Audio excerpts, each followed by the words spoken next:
Donald Trump is panicking as Iran is calling his bluff.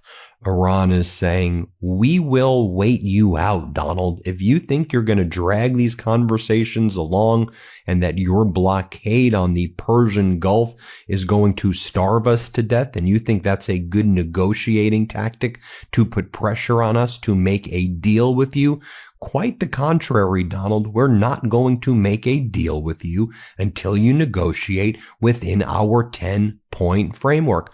So MediasTouch just exposed how Iran is completely calling Trump's bluff on his failed military strategy, and it reveals a massive diplomatic collapse.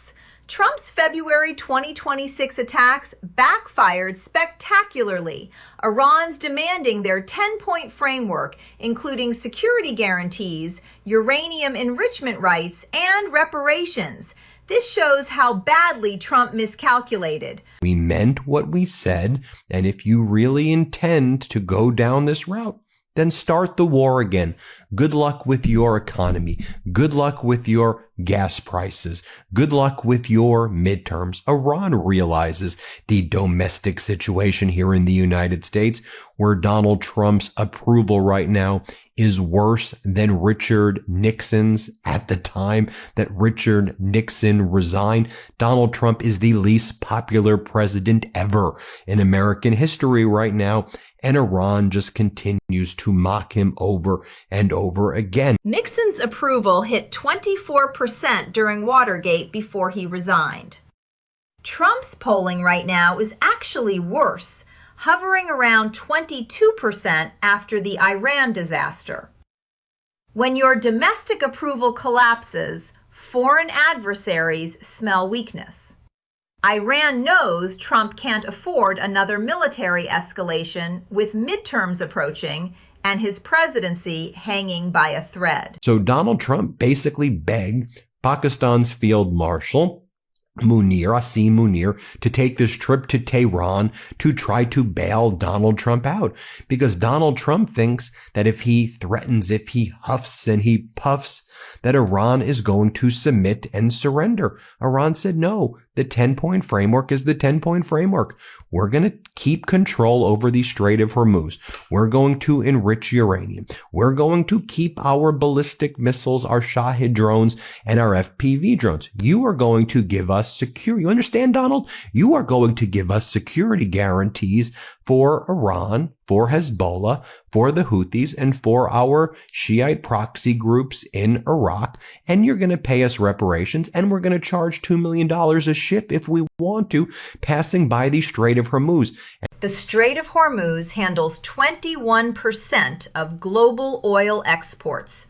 That's why Iran's $2 million ship fee threat is so devastating. Trump's February attacks were supposed to force Iran to surrender. Instead, they've made Iran more confident and demanding. Pakistan's field marshal basically had to play diplomatic babysitter because Trump's strategy completely imploded. Donald, you know how you keep saying NATO is a paper tiger? That's because everything you say and do is projection.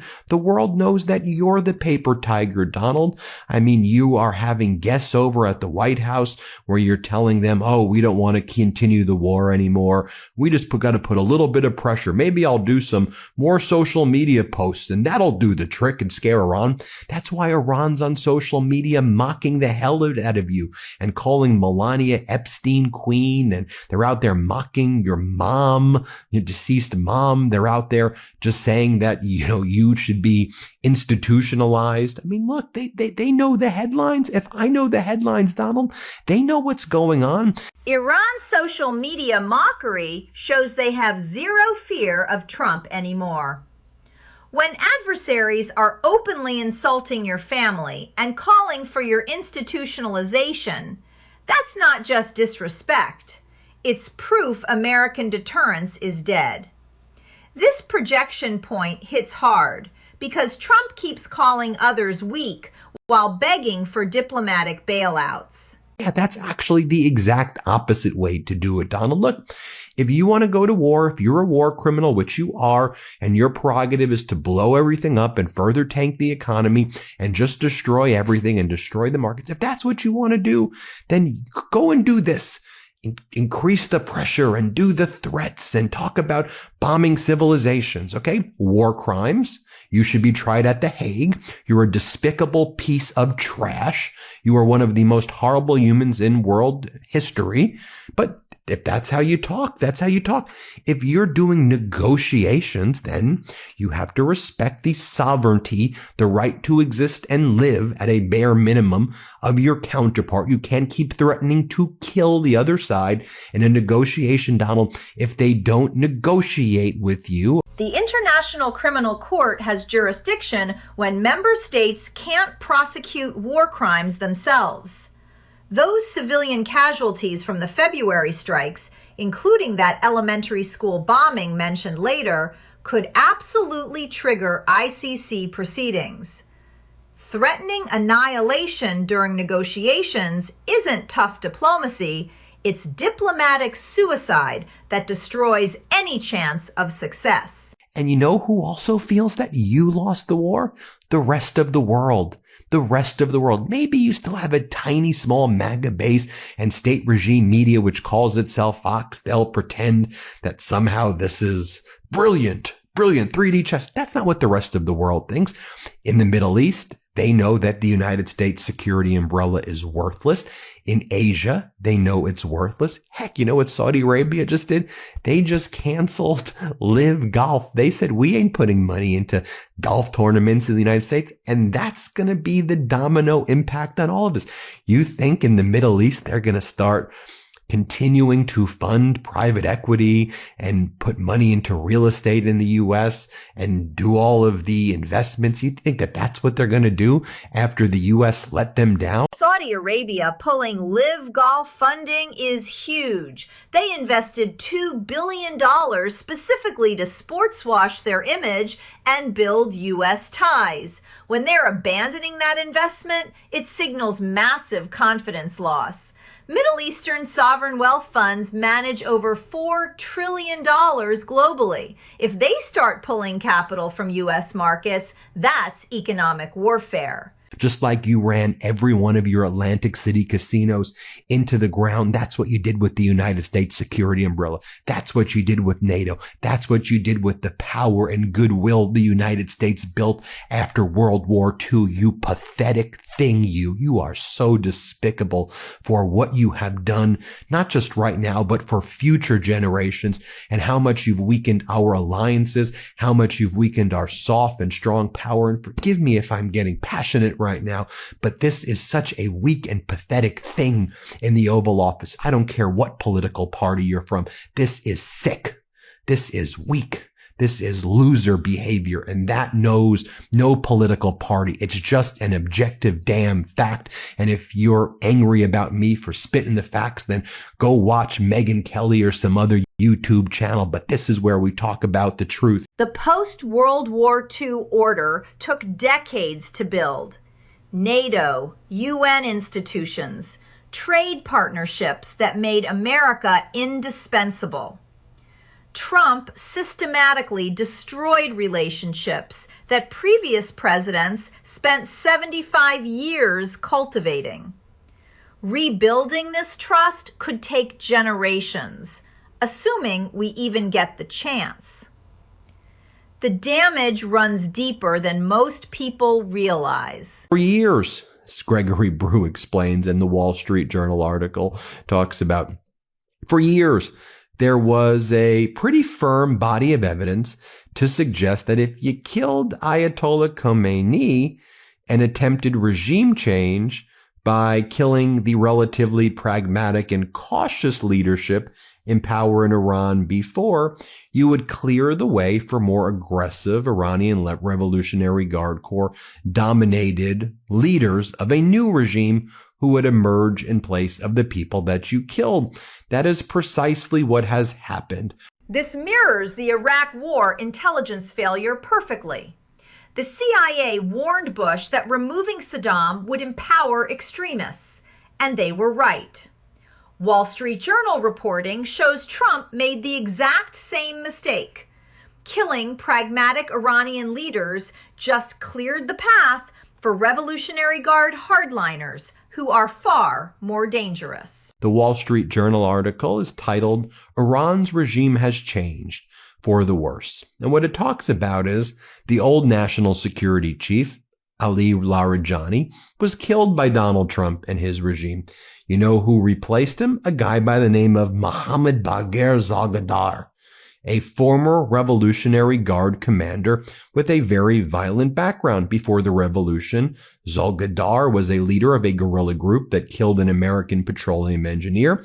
He was personally involved in the assassination of 2 policemen, according to a memoir he published in an Iranian Journal of History. He rose through the ranks of the Revolutionary Guard during the Iraq War.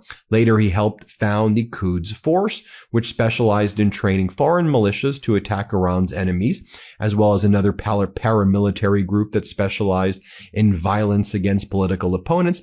His views are so extreme that one of his subordinates, Qasem Soleimani, the notorious Quds Force leader later killed by the United States, temporarily quit in protest, according to Vali Nasser, a Middle East-focused professor at the Johns Hopkins University, that Zalgadar was too extreme for Qasem Soleimani, who Trump killed back in January of 2020. Soleimani orchestrated IED networks that killed over 600 American troops in Iraq through Iranian-backed militias. If Mohammad Bagher Zalgadar was too extreme for Soleimani, making him actually quit in protest, that tells you everything about how radical Iran's new leadership is. Trump created a more dangerous enemy than we've ever faced. The Trump regime has abruptly canceled an $11 million contract with Catholic charities to shelter and care for migrant children who enter the U.S. alone. The U.S. government has abruptly decided to end more than 60 years of relationships with the Catholic charities in the Archdiocese of Miami.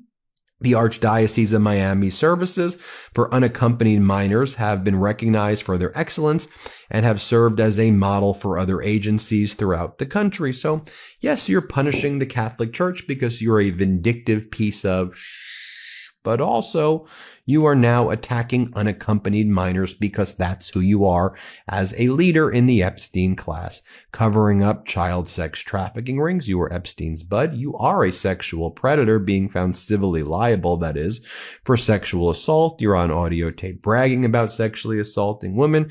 You're on audio tape bragging about going into locker rooms of girls naked and looking at their bodies naked because you said that you inspect them when you are the owner of beauty pageants. And then you also, as the head of the Epstein class, one of your first moves in the war in Iran is blowing up a elementary school with 165 little girls who you murdered. Catholic Charities has run these programs since the 1960s with bipartisan support through every administration.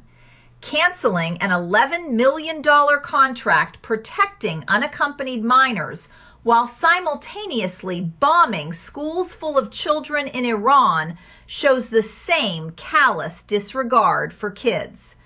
The Epstein connections make this pattern even more disturbing and hypocritical.